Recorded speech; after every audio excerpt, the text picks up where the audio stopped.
Hi, you're listening to Two Dumb Babies, an animated current events podcast by two comedians who only read headlines. This week, we're talking about the failed Venezuela coup. Is it coup or coup? I don't know. Somebody tried to kill a president. How about that? Somebody tried to kill a president? Was it at least ours? Did you hear about the Venezuela coup? Which one? There's a coup in Venezuela every few years. I'm pretty sure that's just how they hold elections. We keep calling them coups, but maybe we just don't understand their election process. The only way to become president is to kill the previous president, which does explain the statue of Lyndon B. Johnson at their Capitol building. Venezuela's process is less like actual voting and more like a royal rumble. Yeah, last man standing gets to be president. Last person left in the country. Yeah, last person left in the country, and that's slowly becoming what Maduro's going to be. On May 3rd, SilverCorp USA, an American mercenary firm, invaded Venezuela to overthrow their drug smuggling president, Nicolas Maduro.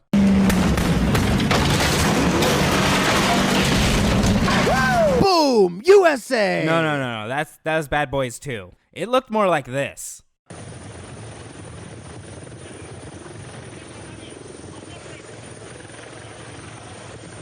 Are we at least the guys wearing shirts? Well, we didn't have uniforms, so we just went shirts versus skins. Even the wars in Venezuela look like a game of pickup soccer. Why are they wearing surgical masks? Well, I don't want to catch COVID. Bullets, on the other hand, I'm not really scared of. Again, it's a uniform thing. They went ski masks, we went sick masks. SilverCorp was quickly overwhelmed by the Venezuelan army and a group of angry fishermen. Poder popular de los pescadores y pescadoras de Venezuela. Mi aplauso a los pescadores y pescadoras de la patria. Vigilantes y garantes. Get your big poles, boys. We got a war to fight. The military helped, but what really got him was the fishermen casting out lures shaped like Maduro. They were like, hey guys, he's in the water. And there's a bunch of them. Everyone in the water. SilverCorp does sound like a fish. A highly incompetent fish. So what the hell is in Venezuela and why should we care? In March, Maduro was indicted by the U.S. on narco-terrorism charges. Narcos theme. I can't remember what it goes like. Dude, you know what's funny? I was also thinking Law and Order.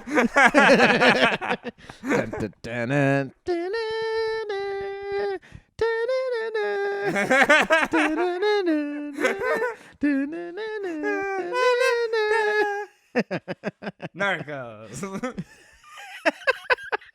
The Department of Justice is announcing of a superseding indictment filed in the Southern District of New York against Nicolas Maduro for their involvement in narco-terrorism. Man, I love this show. The Season 4 trailer looks great. Oh, that's real life? With the indictment, Maduro joins other famous narco-terrorists like the U.S. military and Walter White. I am the one who knocks down the Twin Towers.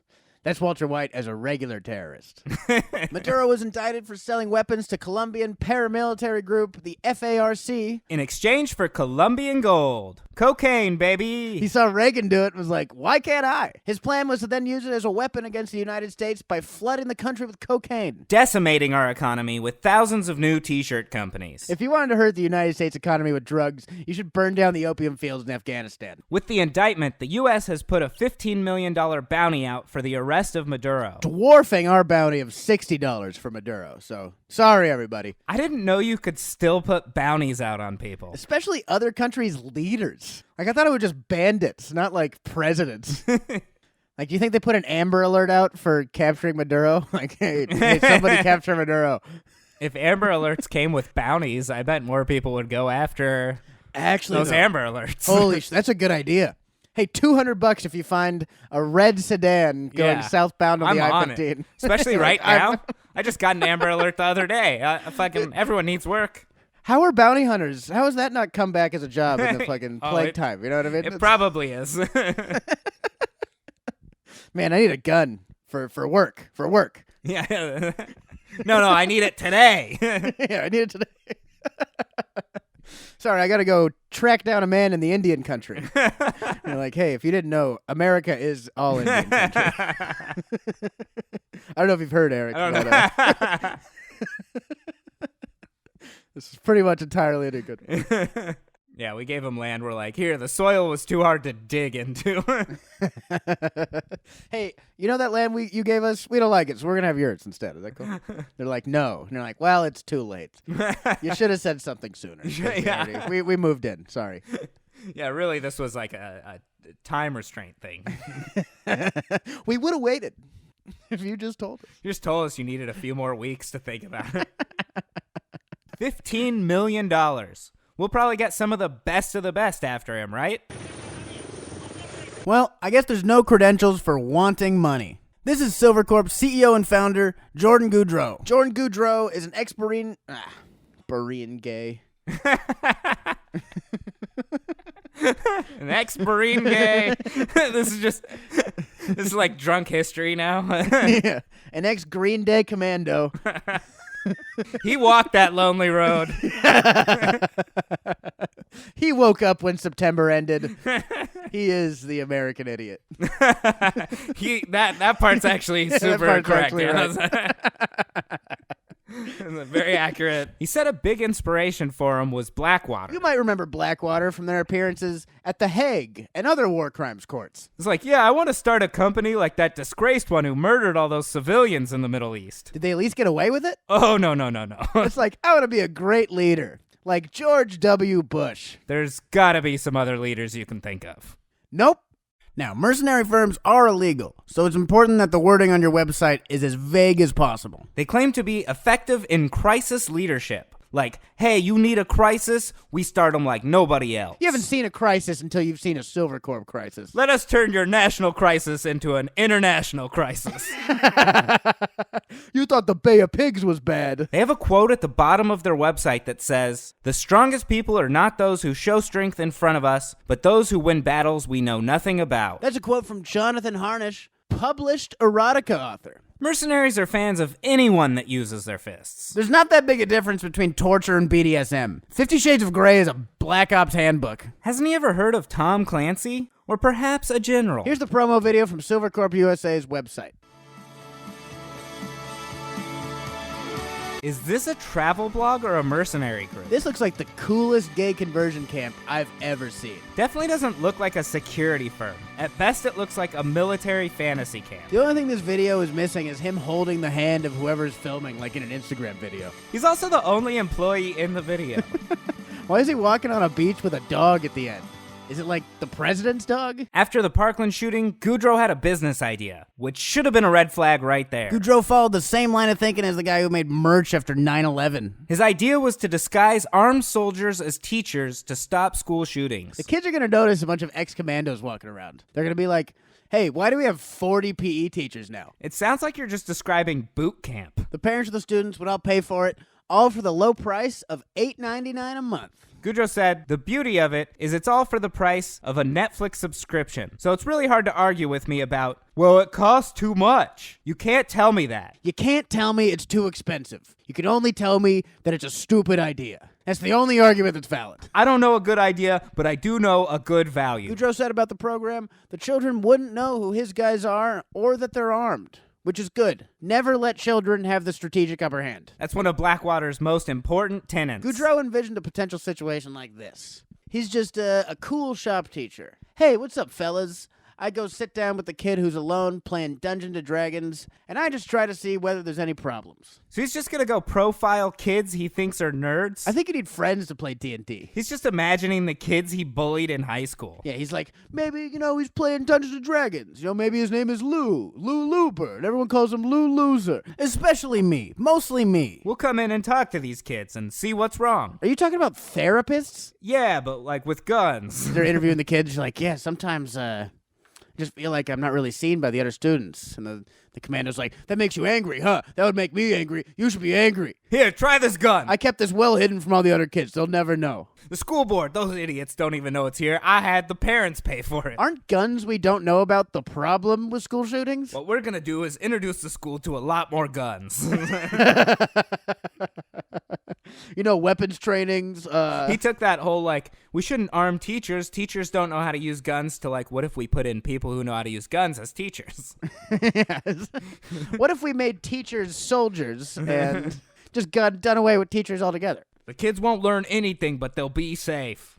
The Netflix school shooting thing obviously failed and his debt increased, so he took some work more appropriate for a mercenary. Like working security at a concert, which actually pays $8.99 a month. Goudreau's plan to oust Maduro reportedly began when he provided security at a concert organized by British billionaire Richard Branson. You know your mercenary work isn't going well when the guy next to you got the job because he wanted free tickets to the show. I've worked security at a concert before, and I am a cartoon talking baby. The only idea I've ever had while working security at a concert was, man, I wonder if I can get on the stage. What band was so terrible that he's like, man, we gotta invade Venezuela. This fucking sucks. So Goudreau went from a Netflix subscription-style plan to stop school shootings to a plan to invade Venezuela. It's safe to say he was doing coke before he met any narco-terrorists. He met with exiled general and good guy narco-terrorist Cliver Alcala and trained an army for the invasion. Somehow, Goudreau got in touch with opposition leader and star of the 2019 Venezuelan coup, Juan Guaido, and his top advisor, Juan Jose Rendon, and sold them his invasion package for $213 million.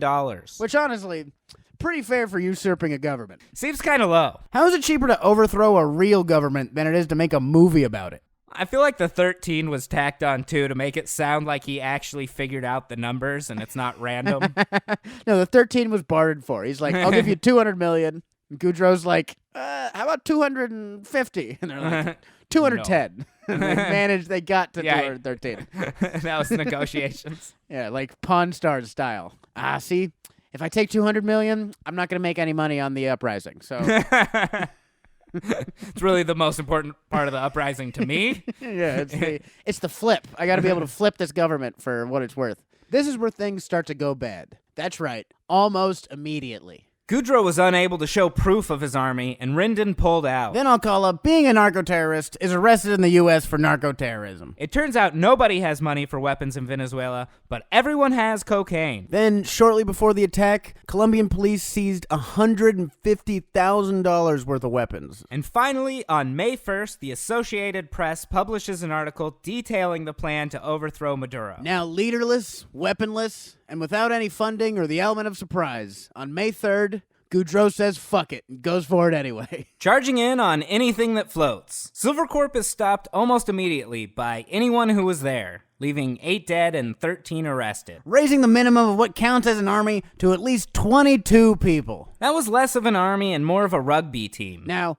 we could have seen this coming, which is why the U.S. wanted nothing to do with it. Nothing to do with our government. If we'd have been involved, it would have gone differently. He's like, oh no, we had nothing to do with this. We would have murdered so many more people. Do you see any dead kids under rubble killed by drone strikes? I don't think so. The U.S. clearly had nothing to do with this. Rendon resigned over this like he had just been Me Too'd. He just resigned? We arrested some of the Me Too people. I mean, I'm not saying it was a bad idea to arrest them, but maybe we also arrest this guy. So who is responsible? We have quite a few suspects in the most ridiculous coup attempt ever attempted. And attempted is the main word here. Could it have been the U.S. government? Come on. Why the hell wouldn't it be? We have a hit out on their president, and we're famous for ruining South America any chance we get. Also, they've got drugs and oil. Could it have been President Nicolas Maduro? Good a time as any to stage an assassination. That's Dictatorship 101. This is Dictatorship 101. I don't think I ever took that class. I only took in ethics. I'm a self-taught dictator. Could it have been Juan Guaido? He is the opposition leader, and he has the most to gain if Maduro is ousted. Yeah, he gets to live in that big fancy palace, and apparently has the option to withhold food from an entire country. Man, they give those guys way too much power in Venezuela. Like, even if you don't do it, it's nice to know you can. Could it have been Goudreau? Well, I mean, yeah. Yeah, he definitely did it. He's recorded saying that he did it. He tweeted at the president when the attack started saying that he did it. But maybe he acted alone. He was heavily in debt to his ex-wife. He had delusions of being an action hero, and his friends have described him as not a red tape kind of guy, which is as good a reason to overthrow a government as I've ever heard. Yeah, he's more of a yellow tape kind of guy. You know, like what you put around a crime scene. That's the hardest part about the quarantine, I think, is that you don't have people around you saying, no, don't do this. Yeah, that's what Goudreau needed, was a good friend. Goudreau definitely lives alone. You can tell. There's no roommate, no girlfriend, no one to be like, hey, maybe you should rethink this whole invading Venezuela thing. He's like, no, I got a good idea, and there's no one allowed in my house to stop me. Well, to all our Venezuelan listeners, maybe next time, huh? There's always Colombia you can run to. And you are. All right, guys. Well, till the next Venezuela coup, which is next month, I think. Yeah, we'll see you next year for next year's Venezuela coup. All right, later, guys. Bye. Thank you guys for listening. You can follow the show at Two Dumb Babies on all social media. You can follow Eric at Eric J. Freedman and Willie at William F. Salmon. Please be sure to subscribe to our YouTube channel where we drop the animated episodes, behind the scenes, and additional content. New episodes drop every Monday. Please subscribe, rate, and leave a comment on the podcast. We'll see you all on another episode of Two Dumb Babies. Bye-bye, dummies.